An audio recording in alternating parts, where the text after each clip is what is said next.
Municipality रे व्यापक दुर्नीति होतबा अभियोग रे एक लिफलेट बंटा होईछि। तेबे यहा जिला कांग्रेस बांटिथिबा बेले यहा तांकर कोनोसी हाथ नै बोली दल पक्षरु कहा जाईछि। किंतु अभियोग रे सत्यता रहिछि बोली कांग्रेस कहतबा बेले यहा भित्तिहीन बोली बीजेडी कहिछि। फुलबाणी म्युनिसिपालिटी रे दुर्नीति गंध, स्ट्रीट लाइट किणा, ड्रेन सफा, दुकान गृह बंटन आदि रे व्यापक दुर्नीति होईछि बोली एक लिफलेट बंटा होईछि।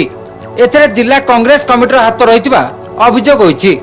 किंतु एथरे लेखा जायतिबा तथ्य सब ठीक थिबा बेले कांग्रेस रो एथरे कोनोसी हाथ नै बोली जिला कांग्रेस कमिटी पक्षरु कहा जायछि।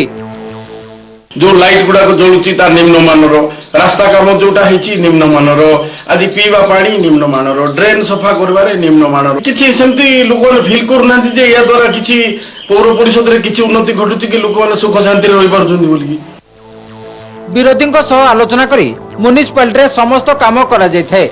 तेणु एथिरे दुर्नीति हेबार संभावना नाही बोली बीजेडी पक्षरु कहा जायछि।